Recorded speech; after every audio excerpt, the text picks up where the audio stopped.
Well, we all know Air India is sinking. Struggling to stay on its feet, the national carrier faces an annual loss of 5,000 crores. But now, former secretaries in the Civil Aviation Ministry and their families will get free upgrades to first class. However, the government insists there won't be any financial loss. The Maharaja is desperately trying to survive. It's looking for a new COO, considering pay cuts, and of course wants a 20,000 crore bailout package from the government. But here's the kicker. The company that is staring at an annual loss of 5,000 crores will now have to ensure that all civil aviation secretaries, current and former, and their families get upgraded to first class every time they fly for the rest of their lives. Not just this, perks for these secretaries and their immediate families will include security passes, reserved parking, lounge and hotel services, and an airport escort. The ministry says that this will not be a financial burden on Air India.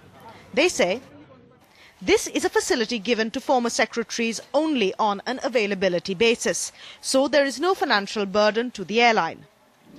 Air India, however, is not so welcoming, since this edict comes on the heels of their decision in May 2009 that curtailed all business class travel for its own employees. They're demanding a parity between their services and those performed by the government, particularly since they believe their own service has been longer than those of the secretaries, some of whom have spent as little as 1 year in office. Sources within Air India told NDTV, civil aviation secretaries are getting upgrades for life. What next? Will finance secretaries get lifelong income tax breaks? Will home secretaries get lifelong security? Where will it end? Or will it just affect us?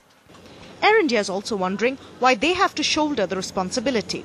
Why Kingfisher, Jet and the other airlines that come under the purview of the Civil Aviation Ministry should not be subject to the same edict. The larger question, of course, is whether anybody but paying customers should travel first class. And if they should, then how do you decide who gets upgraded and who doesn't? But when it comes to the current crisis between Air India and the Civil Aviation Ministry, it's a tussle which won't be easily decided. In New Delhi, Kajori Sen, NDTV. Tuba.com